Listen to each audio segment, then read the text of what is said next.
Someone so famous and well-known that they can go by a single name, and everyone still knows you're talking about them. He was none other than the Rasputin. There have been songs about him, there have been books about him, he's even appeared as a sort of a villain in several films, some of which were passable or good, and some were not. Who was Rasputin, the man who seemed to have more lives than a cat? Stay tuned as we unravel the unbelievable tale of this mystic monk. On a frosty January day in 1869, Grigory Rasputin made his grand entrance into the world. Well, according to the old Julian calendar, it would have been January the 9th, but hey, let's not get caught up in the details. Grigory's parents, Yefim and Anna, were humble peasants. Yefim even worked as a government courier, shuttling messages between Tobolsk and Tyumen. Talk about being a delivery guy before it was cool. Now brace yourselves, because Rasputin's early life is shrouded in mystery. Like a historical black hole. We have more questions than answers, folks. But what do we know is that he grew up like an average Siberian peasant, without any fancy education and barely able to read and write. But wait, our dear Rasputin had a bit of a wild side in his youth.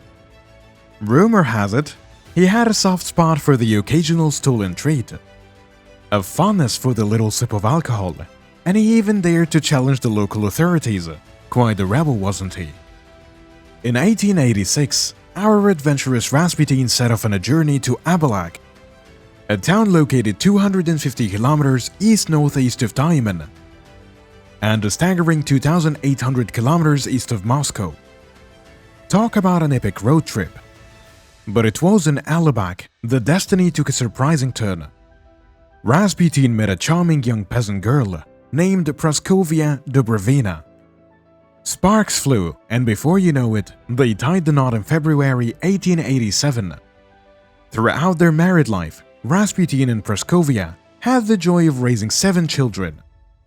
But life can be tough, and only 3 of them survived into adulthood. Dmitri, Maria, and Varvara. Parenthood certainly had its challenges back then. In 1897, and Rasputin, fueled by an intense religious fervor, set out on pilgrimage. Leaving his village behind, the reasons for his departure remains mysterious. It's like he got a secret recipe for intrigue. Ever pondered why Rasputin, with a loving wife by his side, chose to abandon her? Enter Melody Zaborovsky, a young theological student who captivates Rasputin's attention. Rasputin decides to ditch his 10-year marriage, leaving his wife and an infant son, and another little bundle of joy on the way. Did you know that Rasputin was famous for spirituality also? But with good or bad means, let's find out. Rasputin's journey leads him to the St. Nicholas Monastery in Victoria. There he encounters the esteemed elder, Makary, who knocks the wind right out of his sails. Maybe it was the elder's epic beard, or his super serious face, but something profoundly humbled Rasputin. Some say he even learned to read and write during his stay. Can you imagine Rasputin scribbling away, pen in one hand and a holy book in the other? Captivating, right? But wait, there's more. After leaving the monastery, Rasputin returns to his village looking like a man possessed. He's messy, he acts differently, and he's traded his beef for leaf. Becoming a vegetarian, plus he's given up the sauce. No more vodka for this guy. I guess prayer and a song replaced his love for spirits. Who knew? As the years pass, Rasputin becomes a wandering pilgrim, traveling the vast Russian landscape and visiting sacred sites. Some even say that he ventured to Mount Athos, the holy grail of Eastern Orthodox monasticism. And what is a controversial figure without a devoted team? A circle of family members and local peasants starts to form around Rasputin. They gather for secret prayer meetings in a hidden chapel within his father's basement. But man, whispers start to spread like wildfire. Accusations fly left and right.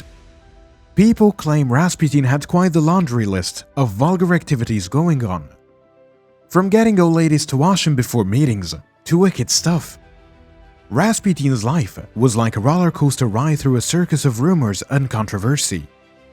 It is hard to separate the fact from fiction when it comes to this guy.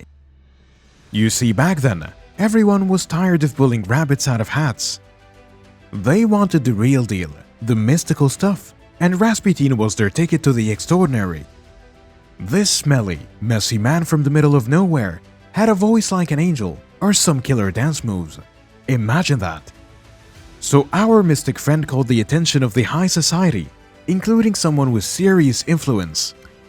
None other than the Tsar Nicholas II himself. In his diary, the Tsar wrote, "Made the acquaintance of a man of God, Grigory, from Tobolsk province." What a fancy gesture. Now here is where things get really intriguing.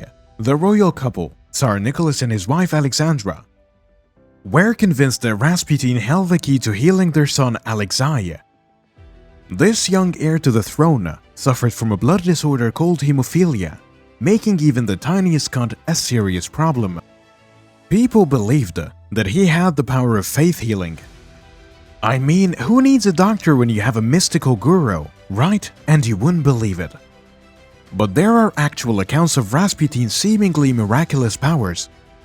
In 1912, poor little Alexei got a nasty bruise that led him to internal bleeding. The pain was unbearable and everyone feared the worst, but then Rasputin steps in, raises his mystical eyebrows, and boom, the pain disappears and little Alexei is saved. Seriously, it sounds out of a fairy tale, or maybe a supernatural comedy, who knows? But Rasputin's influence and the belief in his healing powers were spreading like wildfire through the Russian Empire. Then Tsarina Alexandria wrote to Rasputin, who was on a trip to Siberia, and asked him to pray for Alexei. He wrote back saying, "God has seen your tears and heard your prayers. Do not grieve. The little one will not die. Do not allow the doctors to bother him too much." And guess what? Against all odds, Alexei recovered. Naturally, Rasputin became the royal family's go-to guy. Making his way to the palace, almost. But hold on your horses, because Rasputin's newfound power wasn't all smooth sailing. He was like a Marmite. Some loved him and some despised him.